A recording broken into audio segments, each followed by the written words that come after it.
بسم اللہ الرحمن الرحیم۔ السلام علیکم، میں ہوں آپ کا بھائی عباس حمدانی اور آپ دیکھ رہے ہیں جعفریات ٹی وی۔ آج کا ہمارا موضوع گفتگو ہے سادات کا نسب۔ دوستو، نسب لکھنے والے جتنے بھی اصحاب ہیں یا محدث ہیں، مثلا ابن جریر ہیں، علامہ مجلسی ہیں یا جو بھی ہیں، سب ایک بات مشترکہ لکھتے ہیں کہ حضور اکرم صلی اللہ علیہ وآلہ وسلم نے فرمایا تھا کہ میرا نسب جب جناب عدنان علیہ السلام تک شمار کر لو تو آگے خاموش ہو جاؤ۔ سمجھ گئے؟ تو جو لوگ نسب میں جناب آدم علیہ السلام تک ملا دیتے ہیں وہ غلطی پر ہیں۔ کسی سید کو اپنا نسب جناب عدنان علیہ السلام سے آگے نہیں لکھنا چاہیے۔ جو لکھتا ہے وہ سراسر نافرمانی کرتا ہے، کیونکہ آپ صلی اللہ علیہ وآلہ وسلم نے فرما جو دیا کہ جب جناب عدنان علیہ السلام تک ہمارا نسب شمار کر لو تو وہاں خاموش ہو جاؤ۔ اس کی وجہ کیا ہے؟ وجہ یہ ہے کہ جب جناب عدنان علیہ السلام سے پہلے حضور اکرم صلی اللہ علیہ وآلہ وسلم کا نور جبینوں میں مسلسل نہیں آیا۔ جناب آدم علیہ السلام کی جبین میں آیا، واپس چلا گیا، پھر کسی جبین میں آیا، واپس چلا گیا۔ جناب نوح علیہ السلام کی کشتی ڈگمگانے لگی، نوح علیہ السلام کی جبین میں اترا، کشتی پار لگا کر واپس چلا گیا۔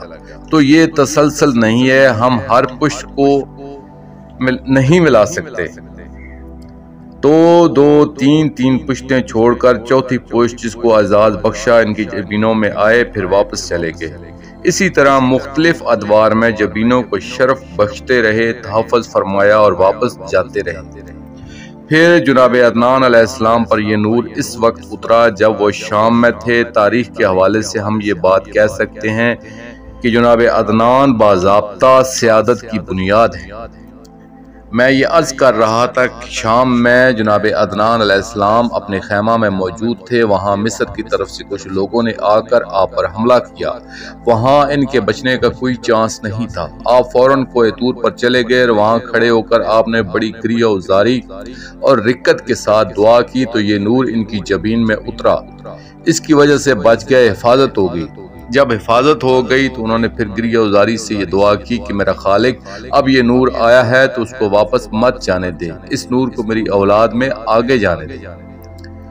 سمجھے؟ تو اس دعا کا یہ نتیجہ نکلا کہ پھر یہ نور مسلسل جبینوں میں منتقل ہوتا چلا گیا اور خالق نے فرمایا کہ میرے پاک حبیب صلی اللہ علیہ وآلہ وسلم میں نے تمہیں سجدہ کرنے والی جبینوں میں منتقل ہوتا ہوا دیکھا ہے۔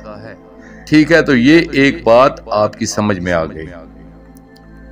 دوستو، باقی واقعات آئندہ آنے والی اقساط میں پیش کیے جائیں گے۔ آخر میں شکریہ ادا کروں گا اپنے مرشد کریم سید محمد جعفر الزمان نقوی البخاری سرکار دامِ اللہ تعالیٰ کا۔ یہ مضمون میں نے ان کی کتاب کوہر روحانیات سے پیش کیا ہے۔